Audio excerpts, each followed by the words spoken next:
Thank you very much for clicking on the video. एक बार फिर से आपका बहुत बहुत स्वागत है फर्जी टीचरों की श्रृंखला में। एक्चुअल में मैंने इसका नाम फर्जी टीचरों की श्रृंखला इसलिए रखा हुआ है क्योंकि इससे पहले मैंने जिन टीचर्स को एक्सपोज किया था वो सारे के सारे फर्जी टीचर्स थे, लेकिन एक ये वीडियो मेरे पास में आया है। इन सर को हम कंप्लीटली फर्जी नहीं कह सकते, लेकिन किसी स्टूडेंट ने मुझको ये वीडियो शेयर किया। उन्होंने कहा कि एक बार इनको आप चेक करिए कि इनकी इंग्लिश ठीक है या इनकी अंडरस्टैंडिंग ठीक है इंग्लिश के प्रति या नहीं। तो अपने लिसनिंग सेंसेस को एक्टिवेट कर लीजिए। और ये स्पेशली वीडियोस वीडियो जो है उन लोगों के लिए है जो टीचर्स से ट्रायल मांगते हैं। भाई आप ट्रायल कुछ सामान खरीदने जा रहे हैं, कपड़ा खरीदने जा रहे हैं, तब तो ठीक चलता है कि ट्रायल आपको समझ है कपड़े की, मुझे फिट आ रहा है नहीं आ रहा।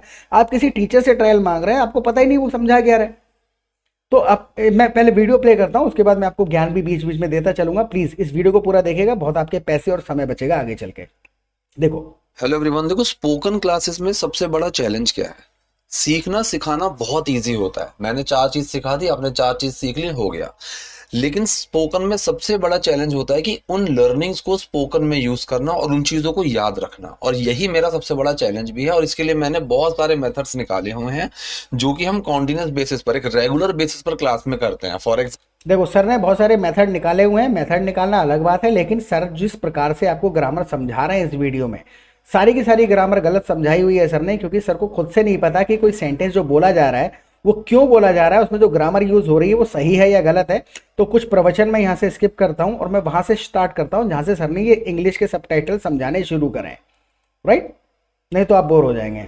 एप्लीकेशन के थ्रू आप चीजों को बिल्कुल जीरो लेवल से सीख सकते हैं। ठीक है, चलिए तो अब हम इसी के साथ अपनी आज की वीडियो को शुरू करते हैं। देखिए, पहला सेंटेंस लिखा हुआ है यहाँ पर। इसने कहा कि तस्वीरों से भी ज्यादा खूबसूरत हो तुम। मतलब जो इसने फोटो भेजी होंगी तो ये उसको कह रहा है कि आप तस्वीरों से भी ज्यादा खूबसूरत हो। सिंपल सा सेंटेंस है, स्टेट ऑफ बीइंग इसको बोलते हैं। ठीक है, जहां पर हम कंडीशन की बात कर रहे हैं तो this is called state of being. तो ये कहेगा यू आर मोर ब्यूटीफुल, तुम ज्यादा सुंदर हो देन। ठीक है, you are more beautiful than the pictures. अगर मैं इसमें देखूं, ठीक है, तो इसमें मोर लगाने की कोई जरूरत नहीं थी। You are beautiful than the pictures ऐसे भी बोल सकते हो, कोई प्रॉब्लम नहीं है। अब मुझे आप ये बताइए, आपको ये सर की बात सही लगी या नहीं? अब जो लोग ट्रायल ले रहे हैं, सर ने जिनको वीडियो भेजा, जो बच्चे जानते नहीं हैं, उनको ये सब कुछ सही लगेगा क्योंकि सर कह रहे हैं। राइट, लेकिन ये सारी की सारी बात मनगढ़ंत है, ये गलत है। जब भी आप मोर यूज कर रहे हैं, देखिए आपने देन यूज किया है तो मोर कंपलसरी है, बिकॉज आप कंपेयर कर रहे हैं किसी चीज से। तो जो सर ने कहा बिना मोर के बोल सकते हैं you are beautiful than the pictures, ये पूरा का पूरा सेंटेंस गलत हो जाएगा। You are more beautiful than the pictures. Right, ये एक तरीके से कहा जा सकता है, लेकिन फिर भी एक टीचर का फर्ज क्या बनता है? ये केवल ट्रांसलेशन ठीक है, लेकिन जो व्यक्ति कहना चाह रहा है you are more beautiful than the pictures, ये ड्यूरिंग द कॉन्वर्सेशन तो चल जाएगा, लेकिन एक टीचर का यहाँ पे क्या फर्ज बनता है जो अच्छी नॉलेज रखता है दोनों भाषाओं की, हिंदी और इंग्लिश। तो वो व्यक्ति कैसे समझाएगा आपको कि अगर आपको किसी व्यक्ति को कहना पड़े कि आप पिक्चर्स में जैसे दिख रहे थे उससे ज़्यादा अच्छे लग रहे हैं, या भाव ये है। जिस व्यक्ति ने सबटाइटल्स लिखे हैं उसको भी उसने लिख दिया होगा कि उसको समझ में आ गया होगा, वो थोड़ा कनेक्ट हो गया होगा। लेकिन टीचर का फर्ज यहाँ पे ये बनता है कि एक तो यहाँ पर मोर कंपलसरी है, you are more beautiful than the pictures, ऐसे कहा जा सकता है। लेकिन और क्लियरली कहें तो हमें ऐसा कहना चाहिए, you look more beautiful then you do in pictures. You look more beautiful. More compulsory है, you look more beautiful than you do in picture. यानी कि जितना पिक्चर में अच्छी लगती हो उससे ज्यादा डू लगा के और एम्फेसाइज कर दिया, तारीफ, लड़की की तारीफ कर रहे हो ना आप। Right, so you look more beautiful then you do in pictures. ये एक सही तरीका हुआ इस बात को कहने का। तो पहला जो सेंटेंस लिखा है वो ड्यूरिंग द कॉन्वर्सेशन ठीक है। दूसरा जो मैंने बताने का कोशिश किया वो और ज्यादा खुश हो जाएगी लड़की, लेकिन जो सर ने कहा बिना मोर के कह दो, उठ के चली जाएगी, क्योंकि वो ग्रामेटिकली भी गलत हो गया और ऊपर से you look more beautiful then pictures अगर कह भी देंगे तो हो सकता है कि आप किसी दूसरी पिक्चर की बात कर रहे हैं। अगर आप उनकी ही पिक्चर की बात कर रहे हैं तो आपको कहना पड़ेगा you look more beautiful then you do in pictures, यानी कि जो पिक्चर्स आपने भेजी है उनमें जैसी लग रही थी उससे अच्छी लगती हो। आई होप इतना समझ में आया होगा। और भी मैं आगे प्ले करता हूँ, थोड़ी थोड़ी ग्रामर सीख लिया करो, स्किप करके मत भाग जाया करो, मेरे चेहरे पे गौर मत किया करो, छुपाना पड़ता है अच्छे काम करने में, इंडिया है। ये लगा दोगे कोई दिक्कत नहीं, सच में। लेकिन मुझे लगता है कि तुम तस्वीरों जैसे ही हो। इसने कहा सच में, रियली? मुझे लगता है। इस लगने के ऊपर मैं कई बार बता चुका हूँ। ठीक है, ये इनको कॉपुलर वर्ब्स बोला जाता है और बहुत ही कॉमन होते हैं, स्पोकन के लिए बहुत इंपॉर्टेंट है। जिसमें look, seem, think, find, smell, taste, appear, ये सारी चीजें इसके अंदर आती हैं। यहाँ पर इसने कहा मुझे लगता है, इसको कैसे लगता है, इसको ये चीज सोच के लगती है। आई थिंक ये प्रेजेंट इंडेफिनिट सेंटेंस है छोटा सा, आई डू थिंक, डू छुपा हुआ है थिंक के अंदर। तो इसने कहा आई थिंक तुम तस्वीरों जैसे ही हो, स्टेट ऑफ बीइंग मतलब कंडीशन की बात चल रही है, और बी की form is am are present में बात कर रहे हैं, you are like the pictures.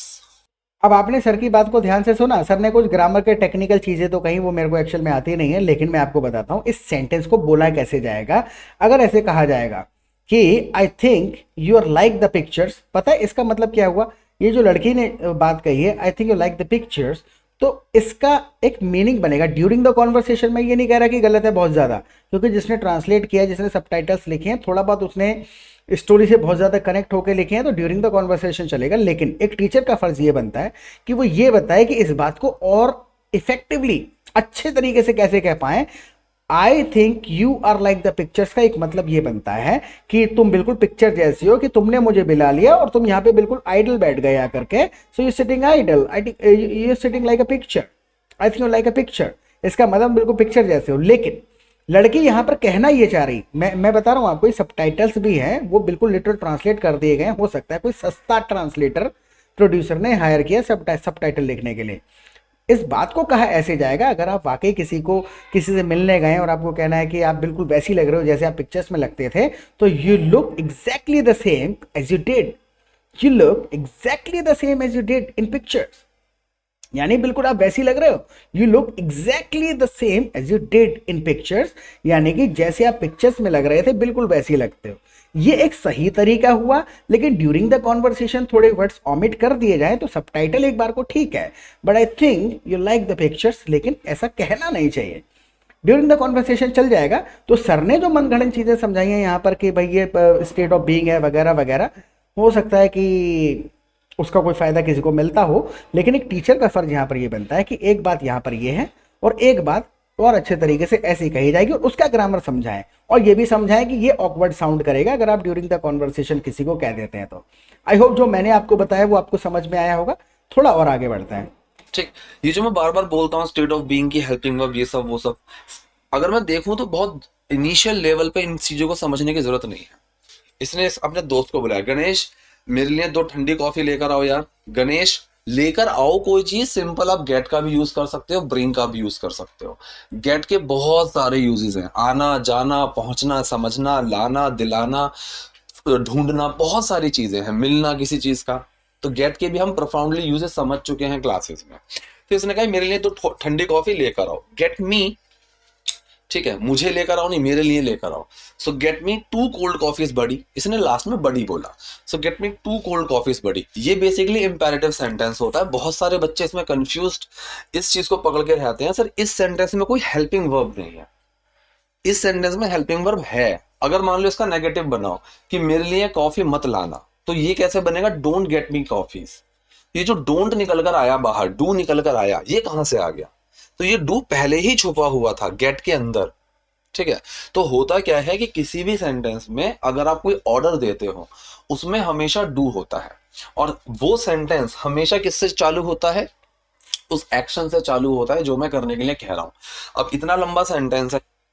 ये बात आपको अगर शायद समझ में आई हो तो प्लीज़ आप कमेंट सेक्शन में मुझे बताइएगा कि छुपा हुआ क्यों होता है, क्यों छुपेगा भाई, कोई शब्द क्यों छुपेगा। देखिए मैं बताता हूँ, एक्चुअल में इस प्रकार से अगर आप समझेंगे ना तो आप और ज़्यादा कंफ्यूज होते जाएंगे। इसमें सिंपल सी बात है कि भाई वर्ब जो होता है उसके साथ हमें डू डा लगाने की ज़रूरत है नहीं, और अगर डू छुपा नहीं है, डू एक्चुअल में यहाँ पे ज़रूरी नहीं है। इस तरीके से आप समझिए कि गेट मी 2 कोल्ड कॉफीज बडी, यहाँ पर ये कहा जा रहा है मुझे ला दो। इसी बात को दूसरे तरीके से अगर लड़की कह देती या लड़का कह देता get 2 cold coffees for me, तो वो कह रहा है कि मेरे लिए ला दो, और गेट मी 2 कोल्ड कॉफीज वो कह रहा है कि मुझे ला दो। ये 2 तरीके हैं कहने के। उसने गेट मी कहा तो अपने पे जोर दिया, और get 2 cold coffees for me तो उसने कोल्ड कॉफीज पे ज्यादा जोर दे दिया थोड़ा सा। और डू छुपा ढुका कुछ भी नहीं है, वो एक्चुअल में यहाँ ऑमिट किया गया है because it is not necessary here, right. Do हम ऐसी अवस्था में जनरली यूज करते हैं, छुपा नहीं है। डू लगाने की जरूरत क्यों नहीं है? क्योंकि डू हम जनरली ऐसी जगह पे कहते हैं जहां पर हम किसी कार्य पे और एम्फेसाइज करते हैं, राइट। वर्ब के साथ डू होता ही नहीं है। जब हम किसी व्यक्ति को काम करने के लिए कहते हैं तो सिंपल कहेंगे कम हियर, मैं ये नहीं कहूंगा डू कम हियर। अगर मैंने डू लगा दिया, सर कह रहे हैं छुपा हुआ है, छुपा नहीं है, जरूरी नहीं है। अगर मैं कहूं डू कम हियर तो उस काम पे मैं और ज्यादा जोर दे रहा हूं। मैं कहूं कि मैं आधे घंटे रोज प्रैक्टिस करता हूं, I practice for half an hour every day. अब मैं कहूं I do practice for half an hour every day. Getting my point? Do लगा के जोर दिया जा रहा है, तो यहां पर वो ऑर्डर दे रहा है तो वो सिंपल यही कहेगा ना कि गेट मी 2 कोल्ड कॉफीज बडी। अगर वो डू कह देगा तो वो जोर दे देगा उस पर, वेटर भी सोचेगा इतना जोर दे के क्यों कह रहे हैं। Getting my point? तो डू का मतलब है आप किसी काम को जोर दे के कह रहे हैं। मान के चलिए कि मैं आपसे कहूं भैया you should practice for half an hour every day, आप जोर दे के कहें। आप नॉर्मल कहेंगे तो आप कह देंगे yes I practice for half an hour every day, लेकिन आप जोर देके आई do practice for half an hour every day sir, I already do that. Getting my point? तो डू का मतलब है और ज्यादा जोर दे देना वर्ब पे। वर्ब मतलब है काम, और उस पर डू लगा दिया आपने तो आपने ये कह दिया कि और ज्यादा एम्फेसाइज करके कहते करता ही हूं, राइट? तो डू छुपा ढुका लुका नहीं है, डरा हुआ नहीं है। डू वहां कंपलसरी नहीं है, जरूरी नहीं है, अननेसेसरी है। इस तरीके से आप समझिए, और थोड़ा सा आगे प्ले कर देता हूं यहाँ पर। सॉरी, लेकिन ये सेंटेंस किससे शुरू हुआ? गेट से शुरू हुआ, उस एक्शन से शुरू हुआ जिस एक्शन को करने के लिए बोला गया है। ठीक है, तो ये चीज देखिए, अगर इसमें नेगेटिव होता तो ये सेंटेंस डू नॉट से शुरू होता, डोंट डू दिस। इसी तरह से जब मैं कहता हूं ना कि तुम चिंता मत करो, तो डोंट यू वरी होता है, यू डोंट वरी नहीं होता है। यू डोंट वरी बहुत से लोग बोलते हैं, but this is not grammatically correct. गलत बात है ये। यू डोंट वरी भी ग्रामेटिकली करेक्ट है और डोंट यू वरी भी ग्रामेटिकली करेक्ट है। दोनों सेंटेंस कहे जाते हैं। जब मैंने कहा don't you worry, don't you go, don't you dare, don't you, देखिए इंग्लिश का एक कंसेप्ट है, बेसिक इंग्लिश सर ने जो सीखी या जो सिखा रहे हैं उस हिसाब से आप कंफ्यूज हो जाएंगे। देखिए इंग्लिश में एक ऐसी सिचुएशन आती है जहां पर हम बहुत ज्यादा एम्फेसाइज करके जोर देके किसी बात को कह रहे होते हैं। मैं ये कहूं डोंट यू डेयर, यानी हिम्मत भी मत कर लेना ऐसा करने का, और मैं कहूं कि you don't need to worry, तो मैंने कहा कि आपको ऐसा करने की जरूरत नहीं है, you don't need to worry, ये भी ठीक है। और डोंट यू वरी जब कहा तब भी हमने यही कहा कि आप चिंता मत करो। क्वेश्चन के तरीके से सेंटेंस को जब फॉर्म किया गया है तो और ज्यादा एम्फेसाइज किया गया है, but both the sentences are absolutely grammatically correct. दोनों के दोनों सेंटेंसेस ग्रामेटिकली करेक्ट हैं। एक में आप ज्यादा जोर देके कह रहे हैं और दूसरे वाले में एक जनरल स्टेटमेंट कह रहे हैं, राइट?